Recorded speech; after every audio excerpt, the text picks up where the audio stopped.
नमस्कार दोस्तों, आपका स्वागत है आपके अपनी YouTube चैनल बीपीएम नॉलेज में। आज हम लोग एसएससी के टॉप 50 क्वेश्चन करने वाले हैं, जो कि सभी एग्जामों के लिए बहुत ही महत्वपूर्ण रहने वाला है। अगर इनमें से किसी भी प्रश्नों का आंसर अगर आपको पता है तो आप कमेंट बॉक्स में दे सकते हैं। तो चलिए आज का वीडियो शुरू करते हैं। आज का पहला क्वेश्चन है, निम्नलिखित में से कौन सा ऊर्जा का समृद्ध स्रोत है? निम्नलिखित में से कौन सा ऊर्जा का समृद्ध स्रोत है? तो ये है लिपिड। इसका राइट आंसर ऑप्शन बी हो जाएगा। लिपिड जो है यह ऊर्जा का समृद्ध स्रोत है, जिसे कि ट्राइग्लिसराइड भी कहते हैं। चलिए अगला क्वेश्चन देख लेते हैं। अगला क्वेश्चन है, मानव शरीर में ग्रीवा कोशिकाओं की संख्या कितनी है? मानव शरीर में ग्रीवा कोशिकाओं की संख्या कितनी है? तो यह है 7। इसका राइट आंसर ऑप्शन बी हो जाएगा। मानव शरीर में ग्रीवा कोशिकाओं की संख्या 7 है। चलिए अगला क्वेश्चन देख लेते हैं। अगला क्वेश्चन है, कपड़ा फैक्ट्रियों में काम करने वाले व्यक्ति किस व्यावसायिक बीमारी से प्रभावित होते हैं? कपड़ा फैक्ट्रियों में काम करने वाले व्यक्ति किस व्यावसायिक बीमारी से प्रभावित होते हैं? तो ये होते हैं दम्मा एवं तपेदिक। इसका राइट आंसर ऑप्शन बी हो जाएगा। दम्मा एवं तपेदिक कपड़ा फैक्ट्रियों में काम करने वाले व्यक्ति को बीमारी होती है। चलिए अगला क्वेश्चन देख लेते हैं। अगला क्वेश्चन है, निम्नलिखित प्रकार के जीवों में से कौन सा एक दलहन फसल के पौधों की जड़ों में निवास कर नाइट्रोजन स्थिरीकरण करता है? निम्नलिखित प्रकार के जीवों में से कौन सा एक दलहन फसल के पौधों की जड़ों में निवास कर नाइट्रोजन स्थिरीकरण करता है? तो ये करता है जीवाणु यानी बैक्टीरिया। इसका राइट आंसर ऑप्शन ए हो जाएगा।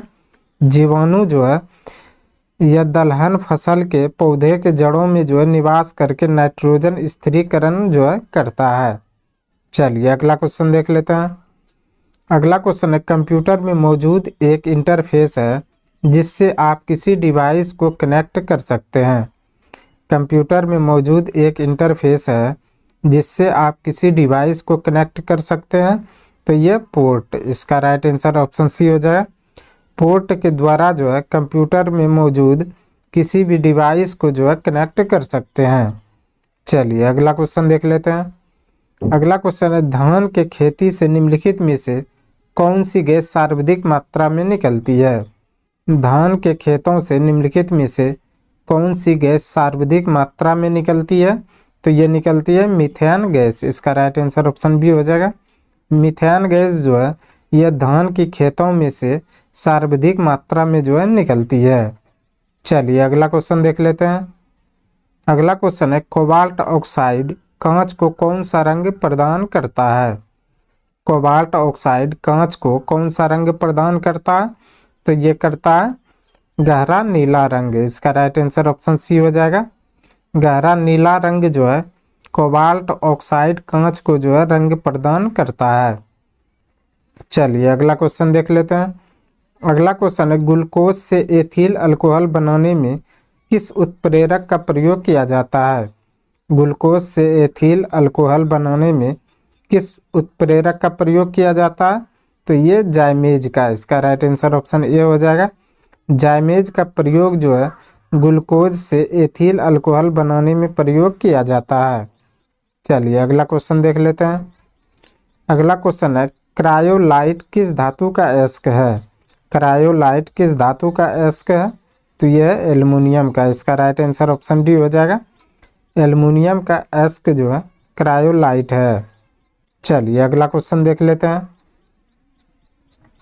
अगला क्वेश्चन है, सन 1921 में अल्बर्ट आइंस्टीन को नोबेल पुरस्कार निम्नलिखित किस कार्य के लिए प्रदान हुआ?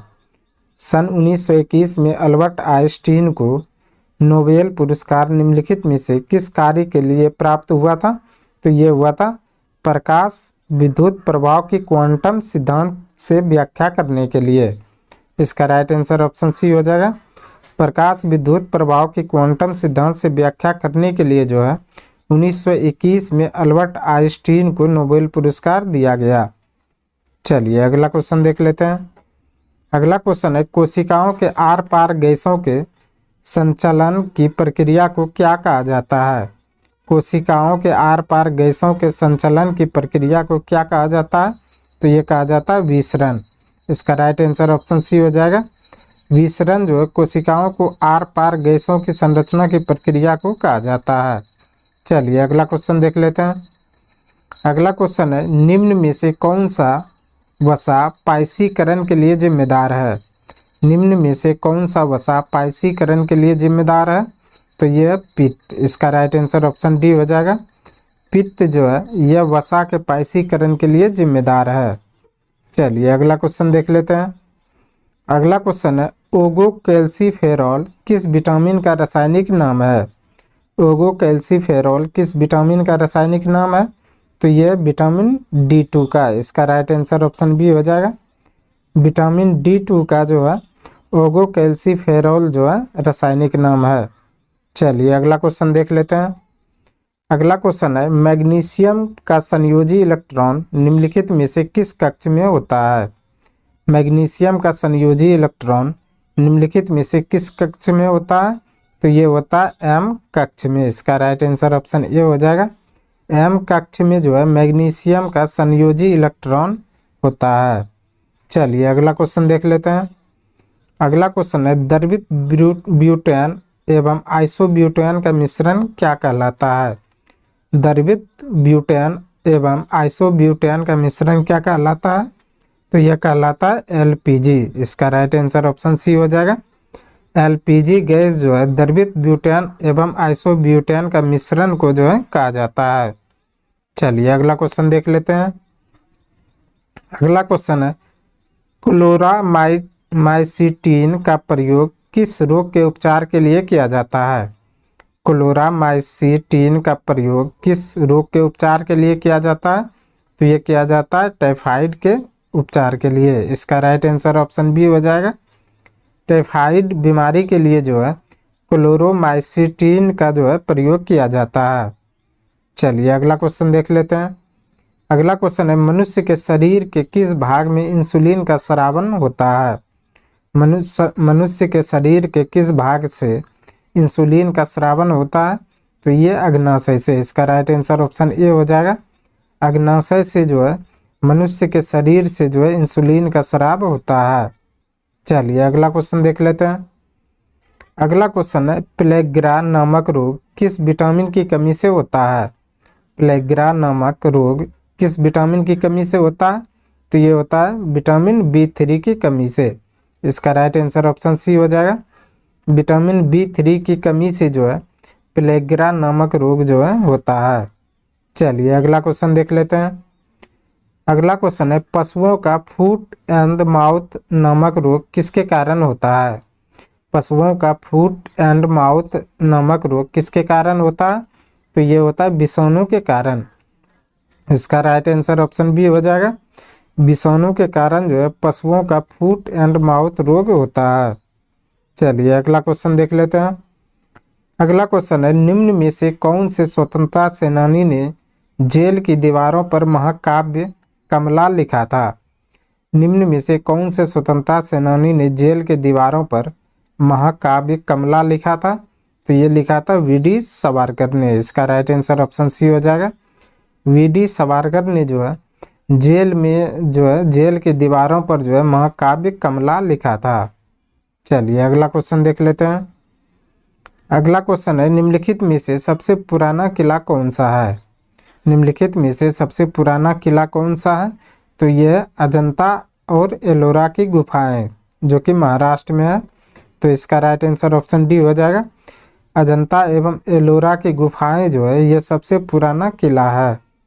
चलिए अगला क्वेश्चन देख लेते हैं। अगला क्वेश्चन है, लोक नृत्य और राज्यों में कौन सा एक सम्मिलित नहीं है? लोक नृत्य एवं राज्यों में कौन सा एक सम्मिलित नहीं है?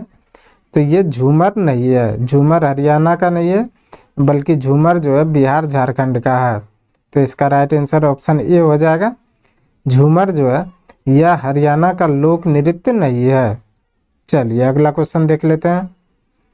अगला क्वेश्चन है, मुद्रा राक्षस नाटक के लेखक कौन है?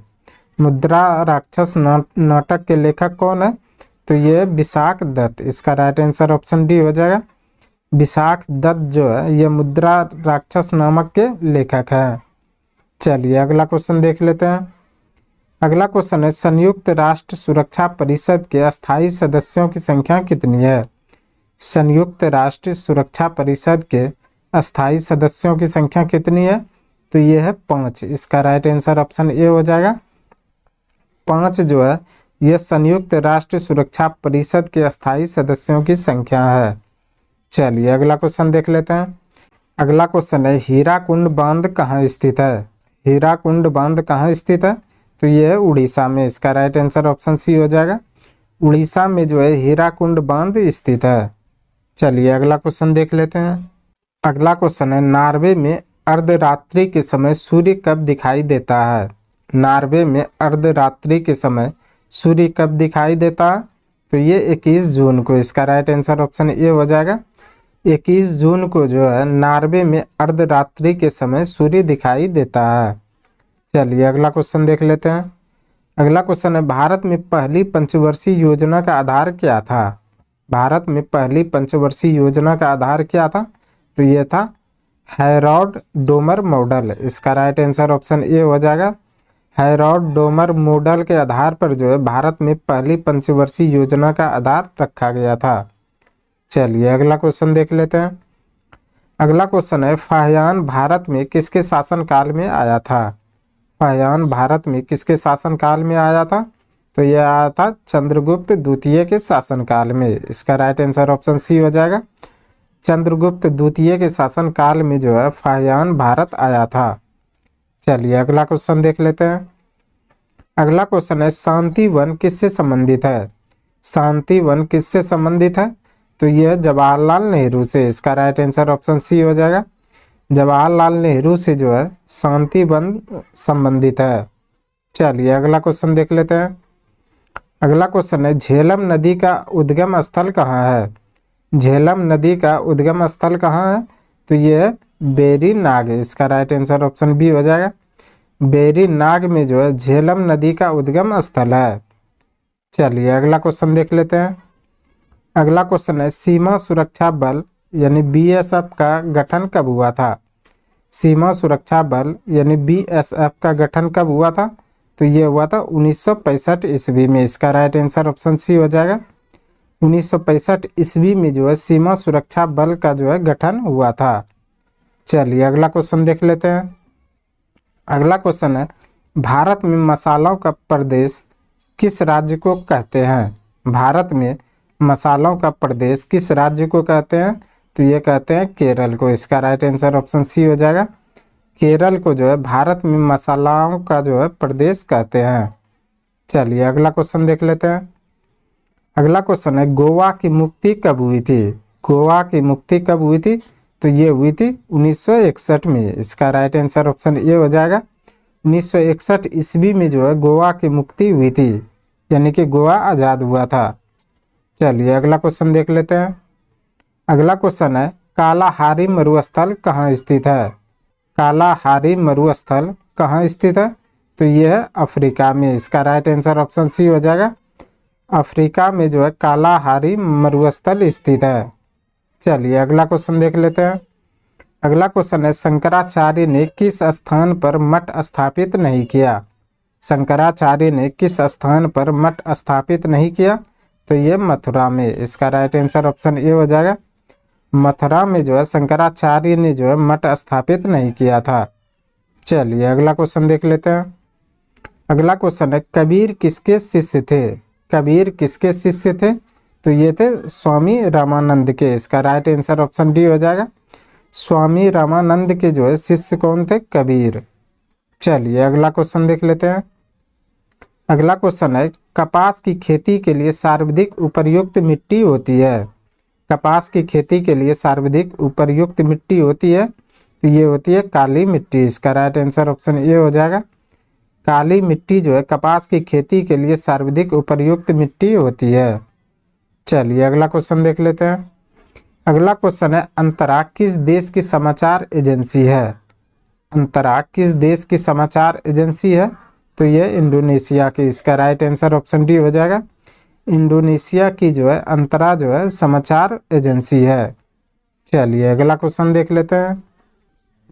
अगला क्वेश्चन है, निम्नलिखित में नालंदा जिले का मुख्यालय कहाँ स्थित है? निम्नलिखित में नालंदा जिले का मुख्यालय कहाँ स्थित है? तो यह बिहार शरीफ में। इसका राइट आंसर ऑप्शन डी हो जाएगा। बिहार शरीफ में जो है नालंदा जिले का जो है मुख्यालय स्थित है। चलिए अगला क्वेश्चन देख लेते हैं। अगला क्वेश्चन है, औसकोट वन्य जीव अभ्यारण्य किस राज्य में स्थित है? औसकोट वन्य जीव अभ्यारण्य किस राज्य में स्थित है? तो यह उत्तराखंड में। इसका राइट आंसर ऑप्शन सी हो जाएगा। उत्तराखंड में जो है औसकोट वन्य जीव अभ्यारण्य स्थित है। चलिए अगला क्वेश्चन देख लेते हैं। अगला क्वेश्चन है, संसद की किस समिति को अस्थायी मितव्ययिता समिति कहते हैं? संसद की किस समिति को अस्थायी मितव्ययिता समिति कहते हैं? तो यह कहते हैं प्रकलन समिति को। इसका राइट आंसर ऑप्शन सी हो जाएगा। प्रकलन समिति को जो है संसद की जो है अस्थायी मितव्ययिता समिति कहते हैं। चलिए अगला क्वेश्चन देख लेते हैं। अगला क्वेश्चन है, अकबर ने तीर्थ यात्रा कब समाप्त किया था? अकबर ने तीर्थ यात्रा कब समाप्त किया था? तो ये किया था 1563 ईस्वी में। इसका राइट आंसर ऑप्शन सी हो जाएगा। 1563 ईस्वी में जो है अकबर ने तीर्थ यात्रा को समाप्त किया था। चलिए अगला क्वेश्चन देख लेते हैं। अगला क्वेश्चन है, पवन द्वारा धूल कणों के निक्षेप से निर्मित स्थल स्वरूप को क्या कहते हैं? पवन द्वारा धूल कणों से निक्षेप से निर्मित स्थल स्वरूप को क्या कहते हैं? तो ये कहते हैं लोएस। इसका राइट आंसर ऑप्शन डी हो जाएगा। लोएस जो है यह पवन द्वारा धूल कणों के निक्षेप से निर्मित स्थल को कहते हैं। चलिए अगला क्वेश्चन देख लेते हैं। अगला क्वेश्चन है, बराबर की पहाड़ी पर स्थित गुफा अशोक ने अपने शासन के किस वर्ष भिक्षुओं को दी थी? बराबर की पहाड़ी पर स्थित गुफा अशोक ने अपने शासक के किस वर्ष भिक्षुओं को दी थी? तो ये दी थी 12वें वर्ष में। इसका राइट आंसर ऑप्शन बी हो जाएगा। 12वें वर्ष में जो है बराबर की पहाड़ियों पर स्थित गुफा जो है अशोक ने अपने शासन के जो है वर्ष भिक्षुओं को दी थी। चलिए अगला क्वेश्चन देख लेते हैं।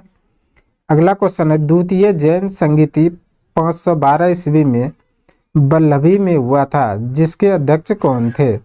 द्वितीय जैन संगीति 1512 ईस्वी में वल्लभी में हुआ था, जिसके अध्यक्ष कौन थे?